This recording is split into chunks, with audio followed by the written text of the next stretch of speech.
मागील 10 वर्षापासून प्रधानमंत्री नरेंद्र मोदी हे काँग्रेसने 70 वर्षात काय केले असा डंका मारीत आहेत. मात्र आपण 10 वर्षापासून काय करीत आहेत हे सांगितले जात नाही. देशात नोटबंदी करून काळा पैसा बाहेर काढू व भ्रष्टाचार थांबवू असा केवळ वल्गना करीत आहेत.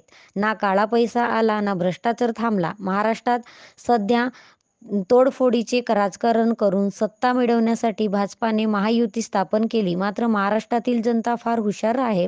लोकसभेत 400 पारचा नारा लावणारे भाजपा 240 वर थांबली. त्यामुळे महाराष्ट्रातील विधानसभा निवडणुकीत मतदार जनता भाजपा महायुतीला त्यांची जागा दाखवून महाविकास आघाडीचे सरकार स्थापन करेल असा विश्वास व्यक्त करून पायलट म्हणाले की महायुती फर्जी, उमेदवार फर्जी, किसको मत देना है ये आपकी मर्जी.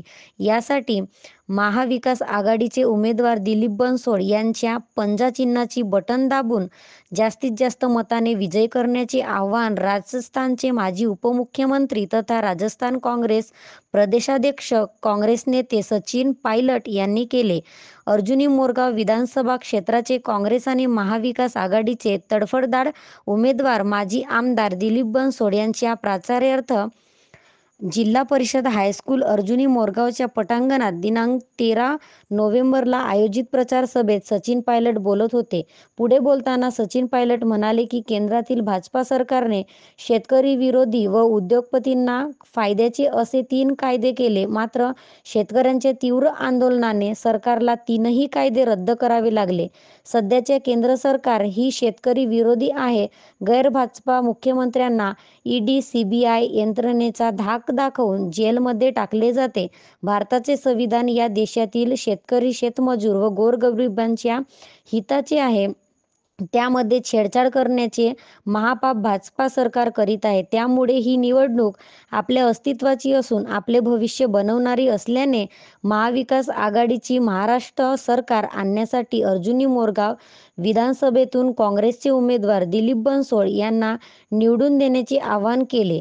यावेळी उमेदवार दिलीप बनसोड म्हणाले की अर्जुनी मोरगाव विधानसभा क्षेत्र अनेक समस्यांनी ग्रासले आहे. झाशीनगर उपसा सिंचन योजना रखडलेली आहे. कोदामेडीचा पुनर्वसनाचा प्रश्न रंगालेला आहे. 2009 पासून सत्ता उपभोगणाऱ्यांनी या क्षेत्राकडे सातत्याने दुर्लक्ष केले.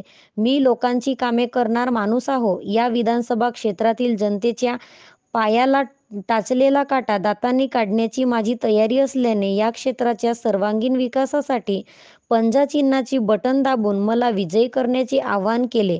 यावेळी अनेक व्यक्तींनी बाहेरची पार्सल म्हणून हिणवणाऱ्यांना सडेतोड उत्तर देऊन दिलीप बनसोड अर्जुनी मोरगाव विधानसभेतील असून गोंदिया जिल्ह्यातील तडफदार नेतृत्व असल्याचे सांगितले. विरोधकांच्या खोट्या प्रचाराला बळी न पडता आपली मते पंजाला देण्याचे आवाहन केले. यावेळी मंचावर माजी मंत्री सतीश चतुर्वेदी, खासदार डॉक्टर प्रशांत पडोळे, उमेदवार माजी आमदार दिलीप बनसोड, आमदार अभिजित वंजारी, विजयाताई रेड्डी, अमर वराडे, भागवत नाकाडे, शैलेश जायस्वाल, किरण कांबळे, चंद्रशेखर ठवरे, श्रीकांत घाटबांधे, कविता कापगते, अनिल दहिवले, आनंदकुमार जांभूळकर, डॉक्टर भारत लाडे, शीला उईके, नूतनताई दहिवले, पौर्णिमा शहारे, गंगाधर परशुरामकर, यशवंत परशुरामकर, सुभाष देशमुख, महाविकास आघाडीचे कार्यकर्ते व पदाधिकारी व मतदार मोठ्या संख्येने उपस्थित होते. कार्यक्रमाचे संचालन लक्ष्मीकांत नाकाडे तर आभार प्रदर्शन सुभाष देशमुख यांनी पार पाडले. न्यूज रिपोर्टर सुरेश जिपकाटे, जी इंडिया 24 तास न्यूज चॅनल, गोंदिया. सचिनजी पायलट यांनी महाविकास आघाडीच्या उमेदवार आणि मी काँग्रेसचा उमेदवार म्हणून ते आमच्या लोकांना अपील करण्यासाठी या ठिकाणी आले. या भागामध्ये काँग्रेसला कशा पद्धतीने मतदान केलं पाहिजे आणि येणाऱ्या दिवसामध्ये या राज्याचं मुख्यमंत्री नानाभाऊ पटोलेसारख्या माणसाला उद्या प्रोजेक्ट करायचे यासाठी एक सीटवर जनतेने काँग्रेस आणि महाविकास आघाडीला मदत करावी अशी भूमिका त्यांनी घेतली. दिलीप भाऊ, सुरुवातीला तुम्हाला जेव्हा उमेदवारी झाली अनेकांनी पार्सल म्हणून हिणावलं, पण आता तुमच्या मागे मोठा जनसमुदाय, काँग्रेसचे सर्व कार्यकर्ते तुमच्या मागे आहेत. काय प्रत्युत्तर द्याल त्यांना? आमच्या काँग्रेसमध्ये कुठलीही फूट नाही. काँग्रेस एक संघ आहे. ज्यानं पार्सल म्हटलं तो काँग्रेसचा नव्हता. तो नॉमिनल भारतीय जनता पार्टीनं त्याला आमच्याकडे पाठवलं आणि धोकाबाजी करण्याच्या प्रयत्नात होता. तो त्याने धोकाबाजी केली.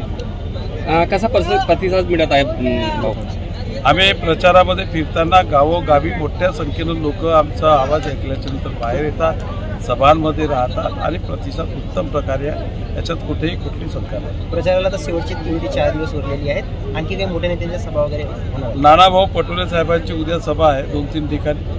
त्याच्यानंतर बाकी आणखी कोण नेते येतात ते नंतर. चलो.